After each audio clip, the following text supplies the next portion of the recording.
दोस्तों, आयकर विभाग के नए नियम और नए रिजिम के अनुसार वे कर्मचारी या शिक्षक जिनका कर योग्य आय 12 लाख रुपए तक है, ऐसे कर्मचारियों को धारा 87A के तहत 60,000 का राहत मिल जाता है। इसी प्रकार से जिन कर्मचारियों का कर योग्य वेतन 12,75,000 रुपये तक होता है, ऐसे कर्मचारियों को मार्जिनल रिलीफ के तहत 12 लाख से ऊपर जो अमाउंट होता है उसको जमा करना होता है और उसका अतिरिक्त 4% देना होता है।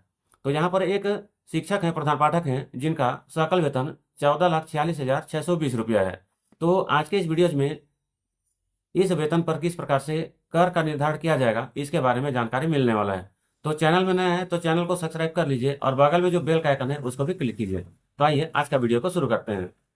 तो साथ ही यहाँ पर हमने आय का गणना पत्रक यहाँ पर वित्तीय वर्ष 2025-26 कर निर्धारण वर्ष 2026-27 को ओपन कर लिया है, जहाँ पर आपको आपका जो व्यक्तिगत जानकारी है उसको यहाँ पर भरना होता है। तो इन कर्मचारी के मामले में इनका सकल आय 14,46,620 रुपया है। तो यहाँ पर इनको मानक कटौती का लाभ मिलेगा, जहाँ पर इनको 75,000 रुपये का छूट मिल जाएगा। तो यहाँ पर इस प्रकार से 14,46,620 रुपया में 75,000 रुपया को माइनस कर दिए तो इनका जो कर योग्य राशि है या आय है यह 13,71,620 रुपया हो जाएगा। तो इसी अमाउंट पर इनका कर का गणना होगा, जो कि कुछ इस प्रकार से होने वाला है। तो इनका जो कर योग्य आय है यह 13,71,620 रुपया है, जिसमें कर का निर्धारण किया जाएगा। तो 13,71,620 रुपया को पहले यहाँ पर 4 लाख का गणना करेंगे, इसी प्रकार से फिर यहाँ पर भी 4 लाख का गणना करेंगे और यहाँ पर भी 4 लाख का गणना करेंगे।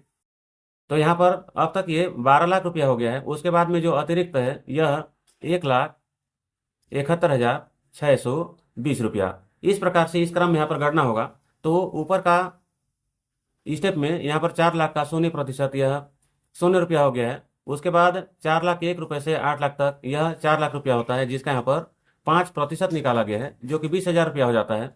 इसी प्रकार से 8,01,000 से 12 लाख तक, जो कि यहाँ पर 4 लाख रुपया है, इसका फिर से यहाँ पर 10% निकाला गया है, जो कि यहाँ पर 40,000 रुपया हो गया है। इसी प्रकार से 16 लाख रुपए से लेकर के 20 लाख तक, तो यहाँ पर 1,71,620 रुपया है, जिसका यहाँ पर 15% निकाला गया है, जो कि 25,743 रुपया हो गया है।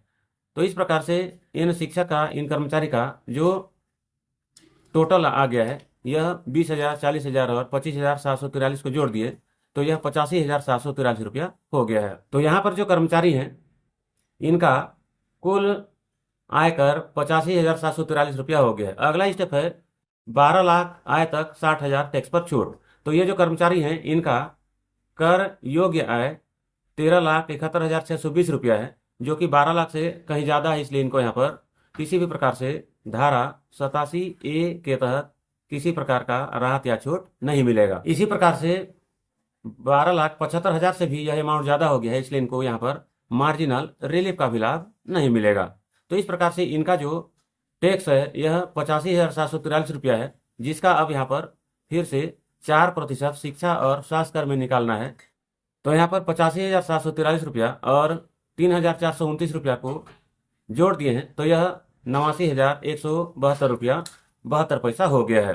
तो इस प्रकार से इन कर्मचारी का कर का गणना हुआ है। तो यहाँ पर इन्होंने किसी प्रकार से अग्रिम राशि का भुगतान नहीं किया है, तो यह नियल हो गया है। और इस प्रकार से इनका जो शेष कर है, जिसको राउंड फिगर में लेने के बाद में इनका जो कर है यह 89,173 रुपया हो जाएगा।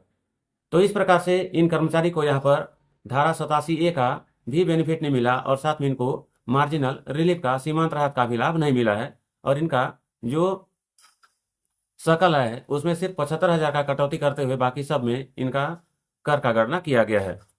तो जानकारी अगर आपको उपयोगी लगा तो वीडियो को आप लाइक कीजिए, शेयर कीजिए। चैनल में अगर आप नए हैं तो चैनल को सब्सक्राइब कीजिए।